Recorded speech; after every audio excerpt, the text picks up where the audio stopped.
Good morning mga kabungoton dyan. So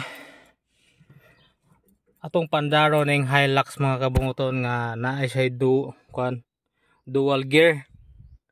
So nasa 4-wheel drive nga gear mga kabungoton kining Hilux nga automatic. So automatic siya, na po siya pang 4-wheel drive na siya oh. Kana siya pang 4-wheel drive ni siya. So ato ni pandaron kay natambay mo dire sa balay sa amo sa kuang misis ng sakinana. So wala kayo magpaandar, wala kayo mapadlagan-lagan. So muna say Hilux. So nalimot ko unsa nga model ning Hilux. So atong tanawon dire rehistro. Ano ba rehistro ni? Basta nalimot ko pila unsay model ani ato rin pandaron. So i-update na nato sa atong comment section ang ang kining iyang yang model niya. So ato ni pandaro ning Hilux. Abre ang pultahan. Bato ra tingog.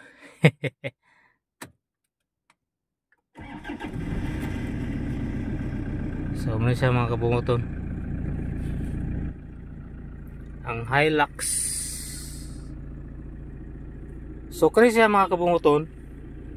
So tagaan na tabog gamay nga idea mga kabungoton unsa ang pag-shift ani sa 4-wheel drive. So before nato nga i-shift sa 4-wheel drive, ibinag natas paangat, pahon. So before nato i-shift dito, make sure nga kani naka-neutral siya. Pag naka-neutral siya dire, akala naka-park man taron kay gahunong man. So kinang gikan tagadlagan in neutral sa nato na siya. Pag neutral, ayan na nato i-shift sa gear dire kani sa pang na siya. Pang paangat na ba? Paahon. 4-wheel drive. So pag once nga na-shift na nato sa 4-wheel drive na dire, ganahan tagpa shift for ba, high ba.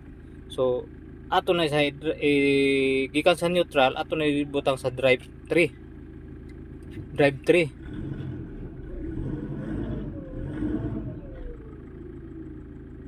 So ato shift dito sa drive 3. Then usan na nato ipadlaganon. So muna siya mga button, nakalahi ani siyang aning 4-wheel drive nga automatic pod ba. So ganahan kag moangat bugbukid ani, perte kay moangat og bukid ni siya. Kaya namin siya 4-wheel drive. Okay mga kabuton, muna ito ang ipakita niyo nga Hilux nga sakyanan ni sa amo sa kong misis nga wala na mapadalagan, padagsa na lang kayo. Okay, alright mga kabuton.